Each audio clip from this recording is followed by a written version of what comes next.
അല്ലാഹു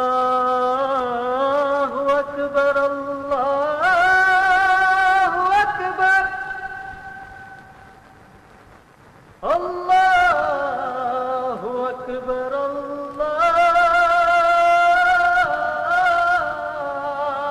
അക്ബർ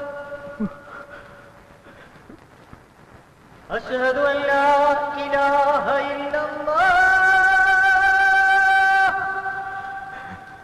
أشهد أن لا إله إلا الله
സംശയിക്കേണ്ട റാവുത്തരെ, ഇത് തന്നെയാണ് നിങ്ങൾ കൊല്ലാൻ നടക്കുന്ന മൂസാസേട്ടു. കോടീശ്വരൻ, ദുഷ്ടൻ, സ്വന്തം ഉമ്മയെ ചവിട്ടി പുറത്താക്കിയവൻ എന്ന് നിങ്ങൾ പറയുന്ന മഹാദുഷ്ടൻ. പൊറുക്കില്ല, ദൈവം പോലും പൊറുക്കില്ല. അത്രയ്ക്ക് ദ്രോഹ നിങ്ങൾ എല്ലാരും കൂടെ ഈ ഉമ്മയോടും മോനോടും ചെയ്തത്.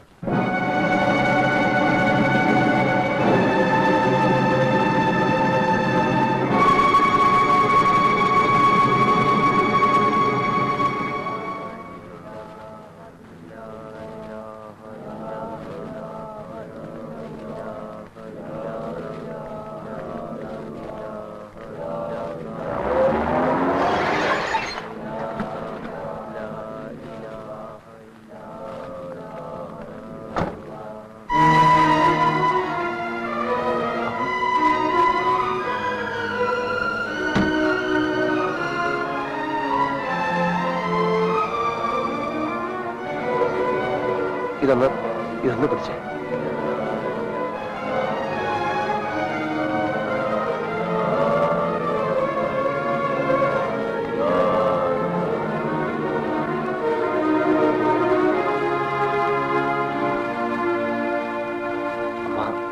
തുടരുത്. അമ്മ ഞാൻ തൊട്ടുപോകരുത് തന്നെ. തൃപ്തിയായിടാ എനക്ക്. എങ്ക പോനാലും ബ്രാഹ്മണനാ இருக்கணும்னு சொல்லி அனுப்பிட்டு இப்போ போதும். இവിടുത്തെ வேலையும் வேண்டாம், ஒரு மண்ணாங்கட்டியும் வேண்டாம். வேற வண்டி எதுக்கு நீ அவனை கூப்பிடுறாய்? உன்னை கொள்ளி வைக்கிறதுக்கா இல்ல அவனை கொண்டு போய் கொள்ளி வைக்கிறதா? மிண்டது கண்டவன் சவத்தை எல்லாம் தூக்கி அசுத்தம் பண்ணிட்டு வந்து நிக்கிறியே, நீ ஒரு பிராமணடா நாயே. என்ன மாமா நீ இப்படி எல்லாம் பேசுற? ஒரு பிராமணன் ஒரு உண்மையோட ஜடம் தோல் ஏற்றா மாற இடிஞ்சு விழுவா. பாத்தியா நீ பாத்தியா? செஞ்ச தப்பு கூட அவனுக்கு தப்பா தெரியுது பாரு. உன் உடல்ல கிடக்குது பூணுல புண்ணாக்கா. போதும்டா போதும். நான் உனக்கு மாமனும் இல்ல, நீ எனக்கு மருமகனும் இல்ல. போடா போய் தொலை. கிருஷ்ணமூர்த்தி, எதுக்குடா இந்த வேலை? விட்டுட்டு வந்துடுறா. தஞ்சாவூர்ல നിങ്ങളുടെ കേസ് ജയിച്ചു. உன் அப்பாவோட சொத்தும் கிருஷிஸ்தலம் தோட்டம் எல்லாம் திருப்பி கிடக்கிறதுக்கு கோടതി விதி வந்தாச்சு. ஆமாண்டா ஆமா. നിന്നെ കൊണ്ട് തഞ്ചാവൂരിലേക്ക് പോകാൻ വന്നതാ മാമി. ഇപ്പൊ തന്നെ പോവാം. വാടാ പോകാടാ. ഇല്ലടാ പട്ടാഭി, ഇപ്പൊ ഞാൻ ഇവിടുന്ന് വരാൻ പാടില്ല. ഇവിടെ ഞാനായിട്ടുണ്ടാക്കിയിട്ടുള്ള ഒരുപാട് പ്രശ്നങ്ങളുണ്ട്. അതൊക്കെ തീർക്കാതെ എനിക്ക് ഇവിടുന്ന് വരാൻ പറ്റില്ല.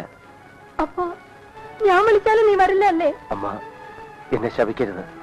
ഇപ്പൊ ഞാൻ അമ്മയുടെ കൂടെ വന്നാൽ ഇവിടെയുള്ള ഒരുപാട് പേരുടെ ശാപം എനിക്കുണ്ടാവും. അമ്മ പൊയ്ക്കോളൂ. ഇതൊക്കെ തീർത്തിട്ട് ഞാൻ പെട്ടെന്ന് വന്നോളാം. വേണ്ടടാ, നീ വരണ്ട, ഒരിക്കലും വരണ്ട. നിന്നെ ഇനി കാണുക വേണ്ട. ഈ അമ്മയ്ക്ക് ശിവരാമ വണ്ടിയിലേറെ. വണ്ടിയിലേ അമ്മ അമ്മ വണ്ടി ഇടണോ? അമ്മ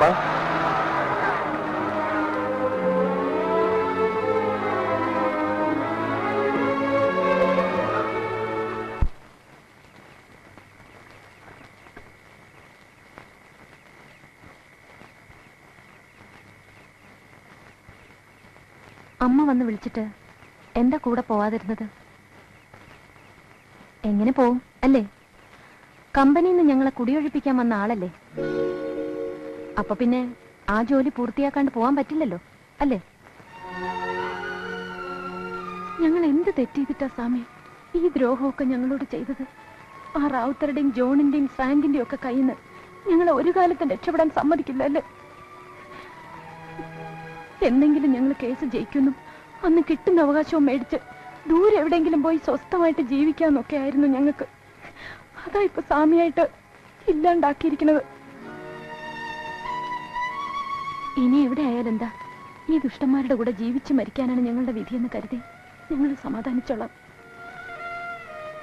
സ്വാമി പേടിക്കണ്ട, ഇതിന്റെ പിന്നിൽ സ്വാമിയായിരുന്നെന്ന് ഇവിടെ ഒരാളോടും ഞാൻ പറയില്ല.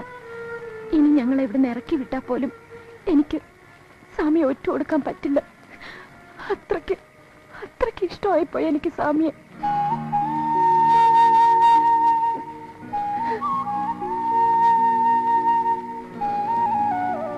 ഇപ്പൊ സ്വാമി വിചാരിക്കുന്നുണ്ടാവും ഇതൊക്കെ ഞാൻ എങ്ങനെ അറിഞ്ഞുന്ന്. ഇവിടെ ഞാൻ അറിയാൻ ശ്രമിച്ചിട്ടുള്ളത് പോലെ വേറെ ആരാ സ്വാമിയെ അറിയാൻ ശ്രമിച്ചിട്ടുള്ളത്?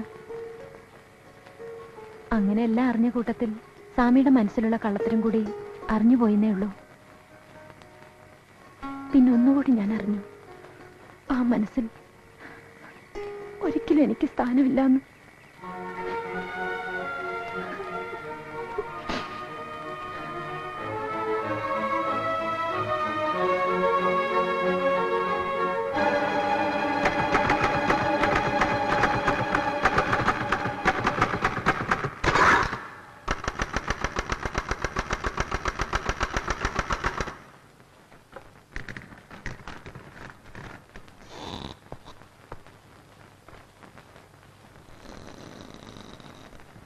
എന്താ മൂസാസേട്ടനെ കോളനിയിലേക്ക് എഴുന്നള്ളിച്ചുകൊണ്ട് എന്നിട്ട് താൻ എന്ത് നേടി? നേടിയത് മുഴുവൻ താനല്ലേ. ആ പാവം മനുഷ്യനെ കിടപ്പാടം പോലും ഇല്ലാതാക്കി പെരുവഴിയിലാക്കിയില്ലേ? തന്നോട് ദൈവം ചോദിക്കും.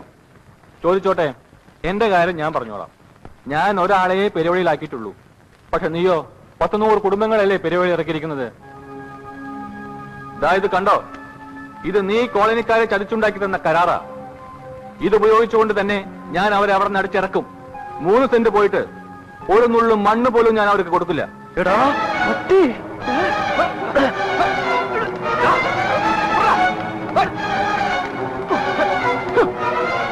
എന്താ എന്താ ഇത്? പേപ്പർ വാങ്ങും സാർ, കരാർ വാങ്ങും സാർ.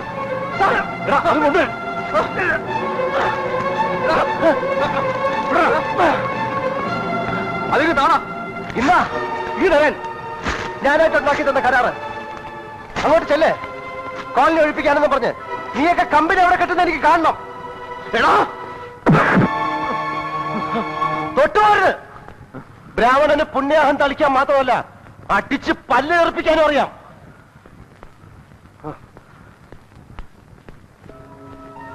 ഇപ്പൊ ഇവൻ പിച്ചു ചീന്തി നമ്മുടെ മുഖത്ത് എറിഞ്ഞില്ലേ, അതുപോലെ ഇവനെയും പിച്ചു ചീന്തണം. ആ കോളനിക്കാരെ കൊണ്ട് അവിടെ ഇട്ട് ഇവനെ പിച്ചു ചീന്തിക്കണം.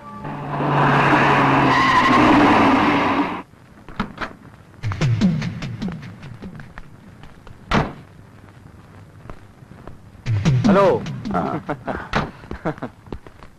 വരൂ.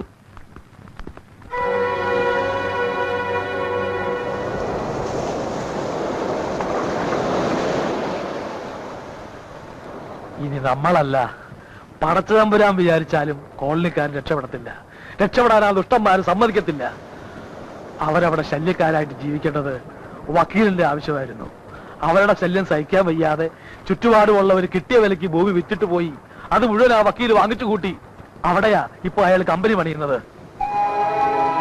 ഒടുക്കം അയാൾ കൊണ്ടുവന്ന ദുഷ്ടന്മാർ തന്നെ അയാൾക്കെതിരായപ്പോ അയാൾ തോറ്റു എന്നാണ് ഞാൻ വിചാരിച്ചത്. പക്ഷെ ഇപ്പം അതും നീയായിട്ട് തീർത്തു കൊടുത്തു. ഇനിയിപ്പോ അയാൾക്കെന്താ, ആരെ പേടിക്കാനാ? ചേട്ടു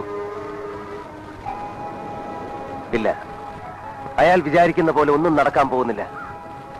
ഞാൻ നേരെ ഇപ്പൊ പോകുന്നത് ആ കോളനിയിലേക്കാണ്. അവരോടെല്ലാം ഞാൻ തുറന്നു പറയും. എല്ലാം തീർത്തിട്ടേ ഞാൻ ഇവിടുന്ന് പോകും. എല്ലാം. കൃഷ്ണമൂർത്തി ശീഘ്രം വീട്ടിക്ക് പോരാ. വീട്ടിക്ക് പോരാ. എന്നെ നീ കേസ് പറഞ്ഞ് മേടിക്കാൻ നിന്റെ അപ്പാவோട് സ്വത്ത് മുഴുവൻ കൈവിട്ട് പോകാൻ പോകുന്നു. എന്താ നീ പറയുന്നത്? ഇടാ, നിനക്ക് പകരം തഞ്ചാവൂരിലേക്ക് പോകാൻ പോകുന്നത് എന്റെ അപ്പാവാക്കും. കടിച്ച സ്വത്ത് മുഴുവൻ അവരുടെ പേരിലാകും. നീ അമ്മാവും പെരുവഴിയിലാവുണ്ട. ഇപ്പൊ നീ നാട്ടിലേക്ക് വന്നില്ലെങ്കിൽ പിന്നെ ഒരിക്കലും വന്നിട്ട് കാര്യമില്ല. ഞാൻ വരാം. നീ ഒരു കാര്യം ചെയ്യ്, നാട്ടിൽ പോയി അമ്മയും കൂട്ടിയിട്ട് ഇങ്ങോട്ട് വാ. ഇവിടെ നമുക്ക് ഒരുമിച്ച് തഞ്ചാവൂർക്ക് പോവാം. അതിനു മുമ്പ് എനിക്കിവിടെ കുറച്ച് ജോലി കൂടെ ബാക്കിയുണ്ട്.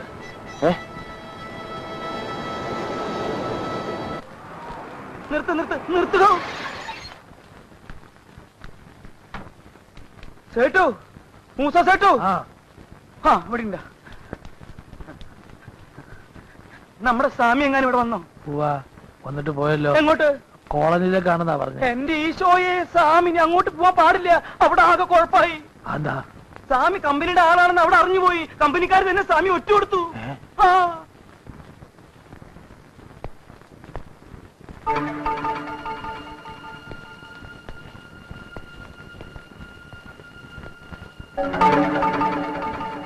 എന്താ എല്ലാവർക്കും വലിയ ഗൗരവം?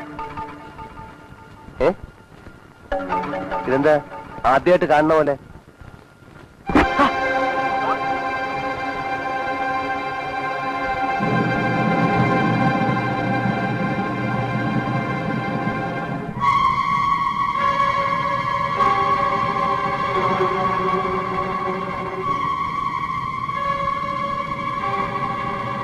എന്താ? നീ എന്റെ വീട്ടിൽ വന്ന് താമസത് ഇതിനായിരുന്നല്ലേടാ? നീ കമ്പനിക്കാരുടെ ചാരനാണല്ലേ? ഞങ്ങളെ കുടിയൊഴിപ്പിക്കണല്ലേടാ? നിനക്കൊന്നും വീടും കൊടുക്കും അമ്മയും മങ്ങന്മാരൊന്നും ഇല്ലടാ, ദ്രോഹി. ശരിയാണ്, ഞാൻ നിങ്ങൾക്കൊരു ദ്രോഹം ചെയ്തു പോയി. അത് പറയാനാണ് ഞാൻ വന്നത്. മോനെ, ഞങ്ങളെ കൊച്ചു എന്താണെന്ന് വിചാരിച്ചു? എന്താണെന്ന് വിചാരിച്ചു?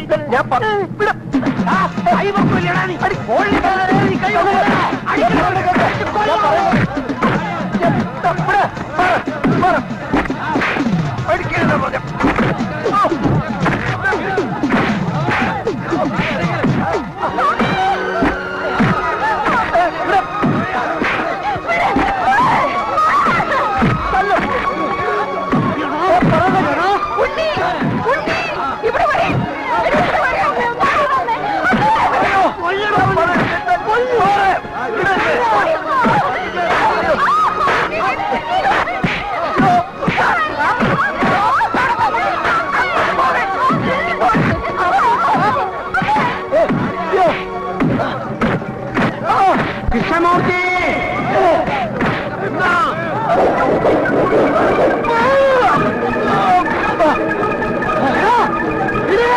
വെട്ടും ഞാൻ. അടുത്ത് വന്നാ വെട്ടിക്കൊല്ലും.